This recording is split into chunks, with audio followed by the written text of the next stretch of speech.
દીપકભાઈ, હાજી આપણા ડાંગ જિલ્લાની અંદર તો આમ મને જોવા મળે છે તેમ ઘણા પ્રકારના આપણને ખાંભ જોવા મળે છે, હાજી બરાબર છે. એમ તો વાઘદેવ તો બહુ પ્રખ્યાત છે. આ ઉપરાંત તમે વાસોણ અને ગાઢીની અંદર જુઓ તો રાજાઓનો પણ ખાંભ છે. હાજી પછી કેટલીક જગ્યાએ ચિંચલીની બોર્ડર પર જાઓ તો ત્યાં પોતાના વંશવેલાના જે મૃત્યુ પામેલા છે એવા લોકોના પણ ખાંભી જોવા મળે છે. હાજી અને આપણે ત્યાં પણ મને એમ આ અલગ પ્રકારના ખાંભી જોવા મળે છે, જી, જેમાં સૌપ્રથમ ડાબા હાથે પેલો ખાંભી છે એ વાઘદેવ તો છે જ, વાઘદેવ છે જ. પણ હા, પછી સાથે આમાં પણ વાઘદેવ, સૂર્યદેવ, ગામદેવ આવું બધું કંઈક દેખાય છે અને નીચે બધાના નામ પણ છે. એટલે મારી જાણવાની થોડી જિજ્ઞાસા છે, ઉત્સુકતા છે કે ખરેખર આ બધી ખાંભીઓ છે, શું દર્શાવે છે, કોના નામની છે અને કેમ આમ ખાંભી કરેલી છે અને ક્યારે પૂજા કરવામાં આવે છે, જરા આવી માહિતી અમને આપો. હાજી આ જે છે આ પેલો આખી પ્રકૃતિની ખાંભી છે. પહેલી છે તે હા, હા. પેલો બાજુનો છે સૂર્યદેવ છે, હા. ચંદ્રદેવ છે, વાઘદેવ છે, પછી આ ચાંદની દેવ છે અને આ મોર હા. એ પણ એ પ્રાકૃતિકમાં આવે છે. એટલે એને પણ અહીંયા અમે પૂજીએ છીએ ગામવાળા. બીજી ખાંભી છે એ સૂર્યદેવ અને વાઘદેવ છે. એ ગામના બધા જ લોકો અહીંયા આવીને ગામના મોટા ભાગના જે કુટુંબો છે એ પ્રાકૃતિકના પૂજક છે અને તે લોકો અહીંયા આવીને ભેગા થઈને પૂજે છે. અને બીજી ખાંભી છે એ વ્યક્તિગત છે, પણ જે વખતે બધા જ ભેગા થઈએ છીએ તે વખતે બધી જ ખાંભીઓને અમે છે તો આની પૂજા કરીએ.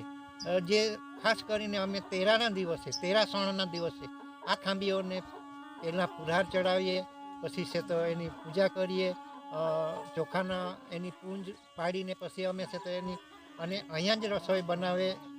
તેરાની ભાજી લાવે અને તેરા અહીંયા બનાવે.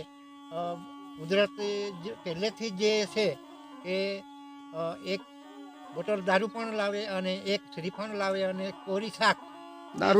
દારૂ લાવે મોહડાનો જોઈશ છે ને, દેશી મોહડાનો. હાજી. અને વચ્ચે પેલો ગામદેવ બી છે, કદાચ મને લાગે આ ગામદેવ એવું લખેલું છે વચ્ચેની ખાંભી, હા હા એની વચ્ચે આ બાજુ લખેલું છે. હા, એ ગામદેવ લખેલું છે ઉપર.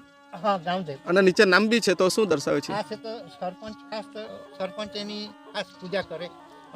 જે ગામનો આગેવાન હોય અચ્છા, કરે અને હા. પછી બાકીના અમે પૂજા કરી કરો, શકીએ. બરોબર છે. એટલે આ ખાંભીની પૂજા મારા પપ્પા કરે અથવા તો મેં કરી શકું. હા, એટલે કોઈને નડતર ન થાય હા, એટલા માટે છે તો આ ખાંભીઓની પૂજા કરવામાં આવે છે. બરોબર છે. અને ખરેખર આ સાવરના ઝાડ નીચે જ આ સાવરખડી નું ગામ પણ આ નામ પરથી જ પડેલું છે. આ સાવરનું ઝાડ છે. સાવરના ઝાડ ઉપરથી જ હા, સાવરના ઝાડ ઉપરથી જ સાવરખડીનું નામ પડેલું છે. હા, પડેલું છે.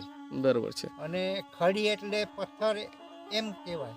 અચ્છા, હા, ખડી એટલે પથ્થર, હા, સફેદ ચૂનાના પથ્થર. બરોબર છે. અને એ ચૂનાના પથ્થરમાંથી આગળના લોકો સિમેન્ટ બનાવતા, બરોબર છે. અને એ સિમેન્ટમાંથી આગળના લોકો બધા મકાનો બનાવતા. બરોબર અને છે. આજે પણ એ મકાન આપણા સાવરખડીમાં હયાત છે. જૂના મકાનો છે. જૂનું મકાન છે. એક જૂનું જે જંગલ ખાતાનું મકાન છે એ 1801માં બનેલું છે.